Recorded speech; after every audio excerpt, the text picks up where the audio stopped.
we are back. Let's talk about what is happening May 21st. It is the do-over. Bernard Hopkins, Jean Pascal. It is the one fight that everybody has been wondering about. What is up? We're back with Mr. Pound for Pound. He's going to break it down for us. What's going on with Breaking that it fight. Down. He has returned. The last time they fought, it was a draw. And I know in boxing, that's always, always questions. It's like a dark cloud over the fight. Like, why? You're supposed to get a W. Somebody's supposed to get a win. So let's talk about some red flags. First off, okay, what constitutes a draw in a boxing match? Like, what would occur during the fight, that would result in a draw? Well, just a lot of different factors. Could be that it was a very heated and it was just a great fight and no one could choose who won the fight. Or it could be that it was a good fight in the beginning for somebody and the other guy took over and they couldn't decide in the end who won.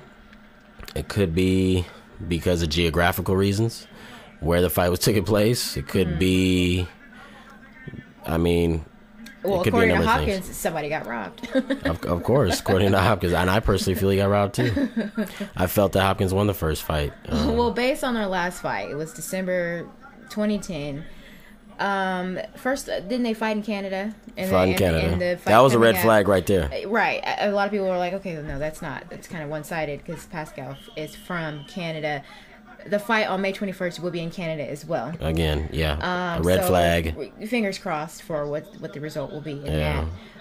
But the fight that happened in December, Hopkins was knocked down twice. How do you feel about that? He was knocked down twice. Yeah, like what? And the first one was a flash knockdown. You got to remember, judges in boxing, not only do they judge the numbers, which is the knockdown, which is a point, but they also judge intentions. They also judge the validity of the knockdown, if you want to say, because some knockdowns aren't really legit knockdowns. I personally felt the first knockdown was a flash. The second knockdown was a real solid knockdown. In round 3, he went down. He got hit right on the jaw and went down. The first one was an okay behind the head shot. The referee could have called it a behind the head punch. He could have stood him up, and that's what a lot of people say, that the first knockdown was a flash, because he did get kind of clipped in the back of the head and went down. So it was kind of iffy. And then both knockdowns, the one in round 3 came on one punch. The one in round 1 came off a couple punches, but still not much. And total punches landed, Hopkins landed 153 punches in the fight. Pascal landed 86. So out of 2 punches that knocked him down, what about the other 153 Hopkins landed, subtracted from only 86 from Pascal? So, correct. Okay. And the third red flag, Pascal seemed like he lost some steam from round 4 on. He lost a lot of steam. Like his choo-choo just stopped chewing. His choo-choo train did definitely stop chewing, and so did he. He stopped throwing punches. He kind of went into his shell. He lost his confidence. He just lost steam. He lost confidence, lost steam. I think after the 2 knockdowns, I think he thought this old man was just going to be out of there, and when that old man got up and kept choo-choo train coming straight toward him, he kind of broke down into his shell mentally, and he got mentally weak. And a lot of people out there got to realize that judges look at that. 2 knockdowns, so what? You got 2 knockdowns, who cares if you're running the rest of the fight? Right. Pascal still had his moments. I'm not being biased by no means. He had his moments in the fight, but Bernard brought the pressure, and that's why that fight ended in a draw, because one man won the very beginning of the fight, was winning. But lost the rest of the fight. It was reminiscent of, let's say, De La Hoya Trinidad, when a lot of people always want to say, oh, Trinidad won the fight because he poured it on in the last half of the round. But De La Hoya, in my view, won 7 rounds of that fight. That was a De La Hoya victory. But we won't open the can of worms. My thing is this. If you want to give a guy credit for, let's say, Hopkins, you got to give him, if you want to give, let's say, Trinidad credit for winning that fight because he poured it on in the last half of the round, you got to give Hopkins credit because that's exactly what he did. Right. Poured it on the last half of the fight, and he was the one bringing the fight. Right. So that's why it ended in a draw. Pascal won the very beginning, but Hopkins poured it on. He won almost all the rest of the rounds. Right. and not only look like the stronger fighter, but look like the more dedicated fighter at 45 years old, 46 years old. Right, and based on the fact that Pascal lost his steam, he kind of underestimated Hopkins from the rest. Correct, and it never looks good when a young fighter runs from an older fighter. It never looks good when that older guy's out fighting a younger belt holder. Doesn't look good. Right. So the event that is on its way, May 21st, the do-over. It's Bernard Hopkins, the rematch. Jean Pascal, the rematch, the do-over. It's going down. It's going to happen again. What can the Hopkins fans expect, as far as what's going to play out? What I'm hoping for Hopkins fans to expect, I'm hoping that Hopkins is going to stick to his word and fight. I really want to see Hopkins come and fight. I do think Bernard is going to fight cautious. He always does. He'll be in a cautious boxer stance. Now, let's just say Bernard Hopkins fans out there. I'm a Hopkins fan, and I like Pascal. What people have to understand is you can't put so much pressure on the fact that, let's say, a lot of people out there say Hopkins is a boring fighter. You know what I tell those people? He gets the W, and he knows how to get the W, and he knows how to win. He goes after it. Yeah, and he knows how to win. Exactly. And that's what boxing's all about, is winning. Getting a title, winning, and making money. Right.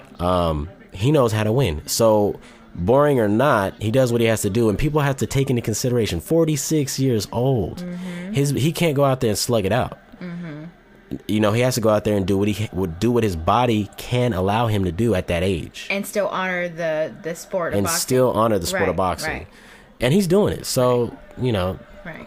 Well, we'll see. I expect Hopkins to try to box early and try to conserve his energy, and then try to explode and have his moments and try to catch Pascal with a kick counter shot. He's a good counter puncher. He has good defense.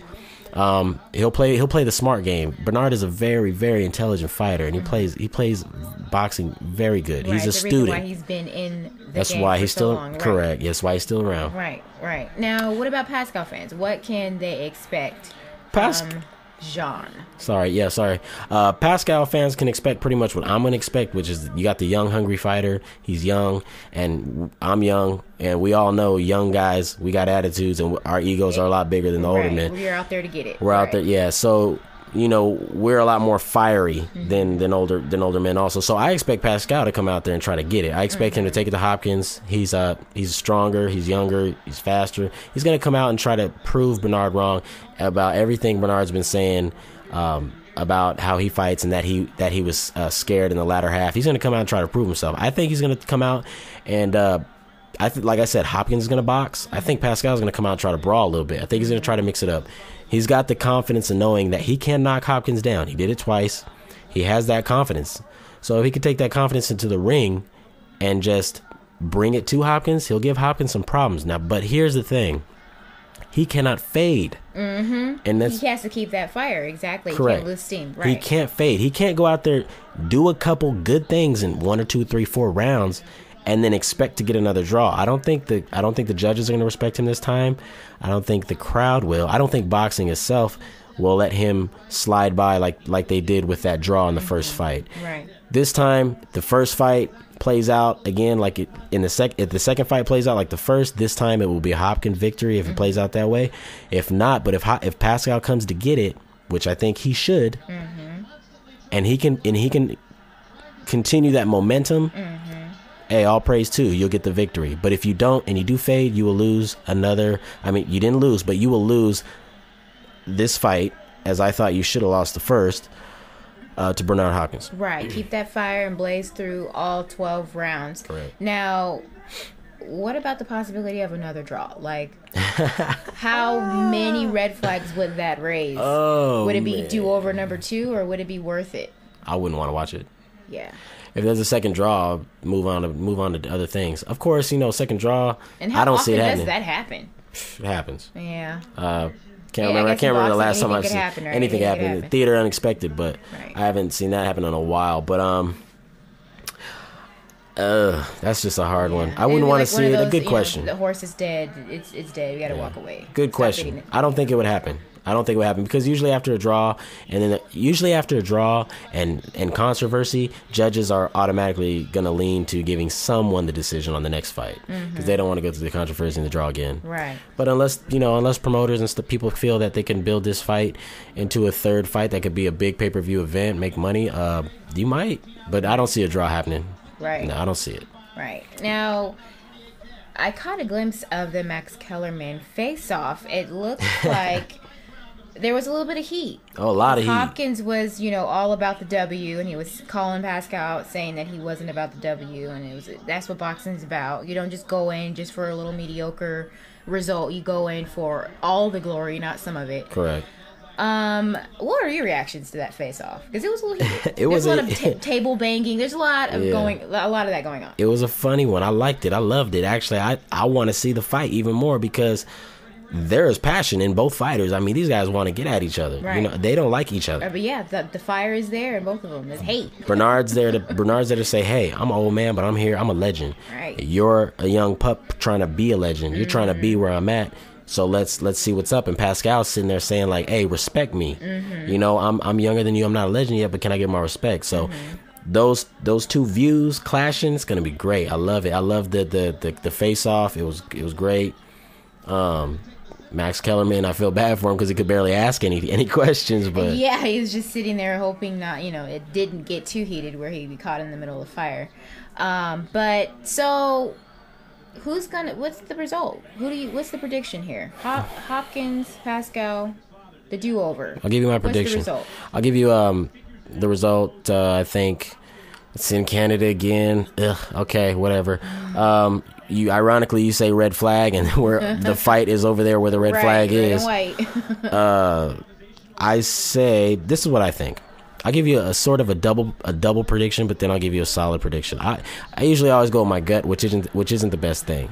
But my mind says if Hopkins comes out smart and has a good gas tank and doesn't age overnight, unfortunately, like Shane Mosley did, we won't bring that up.